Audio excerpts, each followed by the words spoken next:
அனைவருக்கும் பரம்பரை ஜோதிடர் பெருங்குளம் ராமகிருஷ்ணனின் அன்பின் வணக்கங்கள். மார்ச் 29ஆம் தேதி சனிப்பெயர்ச்சி, அதற்கான பலாபலன்களை பார்க்கலாம். அஸ்பத் குருபிய நமஹ, அஸ்பத் பரமகுருபிய நமஹ, அஸ்பத் சர்வகுருபிய நமஹ, ஸ்ரீமதே ராமானுஜாய நமஹ, ஸ்ரீமத் வரவரபணி நமஹ, ஸ்ரீ குரங்கமுனிய நமஹ.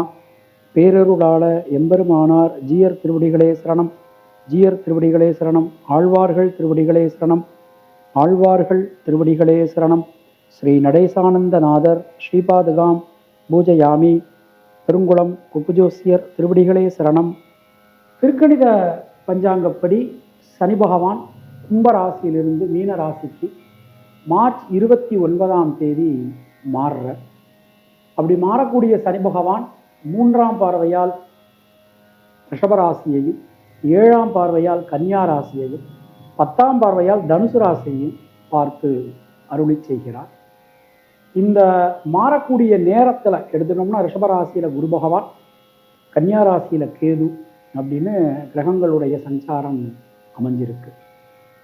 ஸோ இந்த நேரத்தை பொறுத்த மட்டில் இந்த வருஷம் நமக்கு குரு பகவான் 14ஆம் தேதி திருக்கணித பஞ்சாங்கப்படி 14ஆம் தேதி ரிஷபத்திலிருந்து மிதுனத்திற்கும், ராகு கேதுக்கள், ராகு பகவான் 18ஆம் தேதி மே 18ஆம் தேதி அன்னைக்கு ராகு பகவான் கும்பராசிக்கும், கேது பகவான் சிம்ம ராசிக்கும் மாற்றம் பெறுகிறார்கள். நாம் கொடுத்திருக்கக்கூடிய கிரகநிலையானது திருக்கணித பஞ்சாங்கப்படி இருக்கக்கூடியது. உங்கள் ராசிக்கான பலாபலன்களை பார்க்கும்போது விதி மதி கதி என்று பார்த்து கொள்ள வேண்டியது. அதாவது லக்ன ரீதியாக, ராசி ரீதியாக, உங்களுடைய ஜனனகால ஜாதக கட்டத்தில் சூரியன் எந்த ராசியில் இருக்காரோ அதுதான் கதி. அது ரீதியாக நீங்கள் பார்த்து கொள்ள வேண்டியது. மேலும் உங்களுடைய ஜாதகப்படி உங்களுக்கு என்னென்ன தசா புத்தி நடக்கிறது, தசாநாதனுடைய சாரம் என்ன, அவருடைய ஆதிபத்தியம் என்ன, பார்வை என்ன, அதற்கு தகுந்த மாதிரி பலன்களையும் பரிகாரங்களையும் பார்த்து கொள்ள வேண்டியது, செய்து கொள்ள வேண்டியது. இனி உங்கள் ராசிக்கான இந்த சனிப்பெயர்ச்சிக்கான பொதுவான பலாபலன்களை பார்க்கலாம். கடகராசி ரொம்ப ஒரு அற்புதமான ஒரு ராசி. ஐயா, எந்த கடகராசிக்காரங்களை பார்த்தாலும் வீட்டில் நல்லியில் தண்ணி வரலன்னா கூட, குழாயில் தண்ணி வரலன்னா கூட காரணம் அஷ்டமத்து சனின்ட்டாங்க. எந்த ஒரு காரியம் அவங்களுக்கு ஃபெயிலியர் ஆனாலும் காரணம் அஷ்டமத்து சனி தான். அந்த அளவுக்கு நாங்கள் உங்களை உட்புகுத்தி இருக்கோம். அஷ்டமத்து சனி நடக்குது, அஷ்டமத்து சனி நடக்குது, அஷ்டமத்து சனி நடக்குது அப்படின்னு சொல்லிட்டு ஒரு உண்மையை சொல்கிறேன், உங்களுக்கு பிரமாணம் என்ன சொல்றதுன்னா, சமசப்தம ராசிகள் நட்புன்னு சொல்றது. உதாரணமா மேஷம், துலாம். பெரியவா சொல்லுவா, என் தாத்தாலாம் சொல்லுவார், யாராவது இந்த பொருத்தம் பார்க்க வந்தான்னா, என்ன சாமி இது பொருத்தம் இருக்கா அப்படின்னு கேட்டால், உங்கள் பொண்ணு ரிஷபராசி, பொண்ணு ரோடி நட்சத்திரம் ரிஷபராசி, பையன் அனுஷ நட்சத்திரம் விருச்சிக ராசி, சமசப்தமம் நல்லபடியாக பொருந்திருக்கு அப்படின்னு. அதன் பிறகு ஜாதக ஆய்வுலாம் பண்ணுறது வேற. பட் எடுத்த உடனே சமசப்தமம் அம்மா நல்லா இருக்கு அப்படின்னு. அப்போது மேஷம், துலாம், ரிஷபம், விருச்சிகம், மிதுனம், தனுசு, கன்னி, மீனம் இதெல்லாம் பாதகங்கள் இருந்தால் கூட ஒரு நட்புங்கிறத வாழ்க்கை இருக்கும். ஆனால் இதில் எக்ஸப்ஷனல் கேசஸ் இருக்கு. கடகத்துக்கு மகரமும், கும்பத்துக்கு சிம்மமும், சிம்மத்துக்கு கும்பமும், மகரத்திற்கு கடகமும் பகை. அப்போ 2020 ஜனவரியிலேருந்து 2023 ஜனவரி வரைக்கும் இருந்த இந்த மகரத்தில் சனி பகவான் திருக்கணித பஞ்சாங்கப்படி சஞ்சாரம் பண்ணின காலம்தான் கடகத்துக்கு ரொம்ப ரொம்ப ஒஸ்டான ஒரு பீரியட். எந்த கடகராசியை நீங்கள் செக் பண்ணி கடகராசி கடகலக்னம் செக் பண்ணி பாருங்க.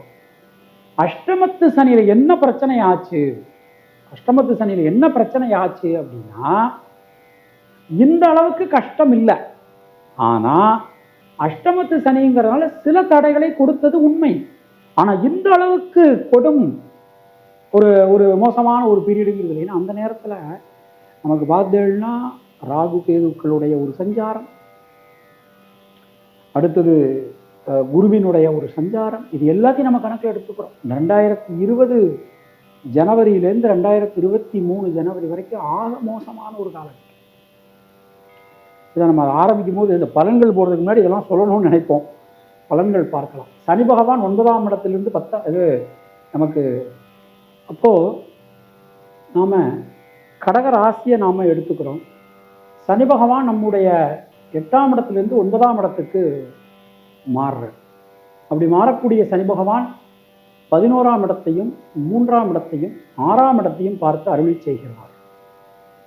மீன்வைல் குரு பகவான் 12ஆம் இடத்துக்கு மாறி அவரும் 6ஆம் இடத்தை பார்க்கிறார். இப்போ கடகராசிக்காரர்களை பொறுத்தவரை நான் சொல்கிறேன், அஷ்டமத்து சனியில் பெரிய கேடுகள் இல்லை அப்படின்னு சொன்னால் கூட உங்களுக்கு அஷ்டமத்து சனி முடிஞ்சுது. ஸோ இனிமேல் உங்களுக்கு ரொம்ப ரொம்ப ஒரு நல்ல காலம் ஆரம்பம். அதை நீங்கள் முதல்ல நம்புங்க. ரொம்ப ரொம்ப நல்லா இருக்கு. சுபவிரய செலவுகள் ஏற்படும். வெளியூர் வெளிநாடு வாய்ப்புகள் பயணங்கள் திட்டமிட்டபடி நடைபெறும். சாமி விசா அப்படி அலைஞ்சிக்கிட்டு இருக்கேன், எனக்கு கிடைக்க மாட்டேங்குது. கண்டிப்பாக விசா கிடைக்கும். அது மாதிரி பிஆர் கண்டிப்பாக உறுதியான முறையில் உறுதிங்க. PR confirmed. பொருளாதாரத்தில் நல்ல ஒரு ஏற்றம், ஒரு முன்னேற்றம், சீரான ஒரு வளர்ச்சி, அது எல்லாமே நமக்கு காணப்படும். பொருளாதாரம்னு சொல்லும்போது தான் வருது நமக்கு. ஏன்னா நம்ம நம்பி பணத்தை கொடுப்போம், திரும்ப வராது. நாம் வேற கடிந்து போய் வேற கேட்க மாட்டோம். அப்போது இனிமே இந்த பணம் சம்பந்தமான விஷயங்கள் நமக்கு நம்மள்ட்ட கடன் வாங்கினவங்களே திருப்ப கொடுக்கக்கூடிய ஒரு தன்மை. உடனே நிறைய பேர் கேட்பாங்க, எங்கே சாமி கடன் கொடுக்க? கடன் நான் வாங்கி தான் இருக்கேன். அப்போ கடனை அடைக்க வேண்டிய ஒரு நேரம் அதுவும் நமக்கு வந்தாச்சு. ரத்தம் சம்பந்தமான உறவுகளுக்குள் இருக்கக்கூடிய உறவு சிக்கல்கள் விலகும். கண்டிப்பாக வீடு மண்மனை வாய்ப்புகள் ஏற்படும். தாயாரினுடைய உடல்நிலையில் ஒரு நல்ல ஒரு முன்னேற்றம், அது எல்லாமே கிடைக்கும். தடைப்பட்டிருந்த கல்வி அரியர்ஸ்லாம் வச்சுருப்போம், அதெல்லாம் கம்ப்ளீட் பண்ண வேண்டிய ஒரு நேரம் வந்தாச்சு. அது மாதிரி வெளிநாடு போய் படிக்கணும்னு ஆசைப்படுறவங்க கண்டிப்பான முறையில் நிச்சயமாக வெளிநாடு போய் படிப்பீங்க. அதில் எந்த சந்தேகமும் வேண்டாம். நீங்கள் எந்த யூனிவர்சிட்டி நினைக்கிறீங்களோ அந்த யூனிவர்சிட்டியில் உங்களுக்கு இடம் கிடைக்கும் இல்லையா? நல்லா இருக்குது, அருமையாக இருக்குது. கொஞ்சம் தந்தையாரினுடைய உடல் ஆரோக்கியத்தில் கொஞ்சம் கவனமாக இருக்கணும். அது மாதிரி உங்களுடைய உடல் ஆரோக்கியம் கொஞ்சம் கவனமாக இருக்கணும். கொஞ்சம் வார்த்தைகள் நம்ம ஏதாவது ஒன்று பேசிடலாம், அது மற்றவங்களுக்கு ஹர்ட் ஆகலாம். அதெல்லாம் கொஞ்சம் நீங்கள் கவனமாக நடந்துக்கோங்க. பொதுவாக அந்த வேலை பொறுத்த மட்டில் நிச்சயமாக வேலையில் ஒரு நல்ல முன்னேற்றம், ஒரு வளர்ச்சி, அது எல்லாமே காணப்படும். புதுசாக தொழில் ஆரம்பிக்கணும்னு நினைக்கிறவா கண்டிப்பாக ஆரம்பிக்கலாம். அதற்கான ஒரு நேரம் கணிந்திருக்கு. இதை விட பெஸ்ட் நேரம் இல்லை. நல்லா இருக்குது, ரொம்ப நல்லா இருக்குது. ஏற்கனவே பார்த்துக்கிட்டு இருந்த தொழிலில் இருக்கக்கூடிய சிக்கல்களும் நிச்சயமான முறையில் நமக்கு விலகும். பொதுவாக இந்த சனிப்பெயர்ச்சியை பொறுத்த மட்டில் நமக்கு இந்த மிகப்பெரிய தடைகள் விலகி வாழ்க்கையே புரட்டி போடக்கூடிய ஒரு நல்ல மாற்றங்கள் நமக்கு வரப்போகிறது. பெண்களுக்கு எடுத்துட்டோம் அப்படின்னா குழந்தைகளால் குடும்பத்தினரால் அனுகூலம் உண்டாகும். புனர்பூசம் நட்சத்திரத்தில் பிறந்தவர்களுக்கு சுபவிரய செலவுகள் உண்டாகும். வீடு மண்மனை சார்ந்த யோகங்கள் ஏற்படும். மனசுக்குள்ள இருக்கக்கூடிய வீண் பயம் குழப்பம் ஆகியவை விலகும். பூசம் நட்சத்திரத்தில் பிறந்தவர்களுக்கு யோக பலன்கள், அதிர்ஷ்ட பலன்கள், நல்ல மாற்ற பலன்கள் உண்டாகும். ஆயில்யம் நட்சத்திரத்தில் பிறந்தவர்களுக்கு தைரியம் தன்னம்பிக்கை ஏற்படும். ஒரு விஷயத்தை எடுத்துட்டோம்னா அந்த விஷயத்தை எப்படி செய்யலாம் அப்படிங்கிற புத்தி நுணுக்கம், புத்தி சாதுரியம் உங்களுக்கு ஏற்படும். பொதுவாக இந்த நேரம் நம்ம எடுத்துட்டோம் அப்படின்னா தினமும் அம்மன் வழிபாடு பண்ணுங்க. தூய தமிழில் அபிராமி அந்தாதி இருக்கு. இல்லை சாமி எனக்கு தமிழில் சொன்னால் மந்திரங்கிறதே மந்திரமே இல்லை, நான் சமஸ்கிருதம் தான் சொல்லுவேன்னா லலிதா சாஸ்திரநாமம் சொல்லுவேன், சௌந்தரிய லஹரி சொல்லலாம். அதை மாதிரி நமக்கு ஸ்ரீ வைஷ்ணவாவை பொறுத்தவரை நாச்சியார் திருமணம், திருப்பாவை, இதெல்லாம் பெரிய விஷயங்க ஐயா, பெரிய விஷயம். கடகராசிகர்களுக்கு மிகப்பெரிய விஷயம், தாராளமாக சொல்லலாம், செய்யலாம். ஸ்ரீ சக்கரம் ஒரு $, வாங்கி நாம் அதை ஒரு அம்மன் கோயிலில் போயிட்டு ஒரு அர்ச்சனை பண்ணிட்டு அதை நாம் வந்து அணிந்து கொள்ளலாம். ஸ்ரீசக்கர பூஜை பண்ணலாம், மகாமேரு பூஜை, இதெல்லாம் கடகராசிக்கு ஒரு பெரிய ஒரு மாற்றத்தை கண்டிப்பான முறையில் கொடுக்கும்.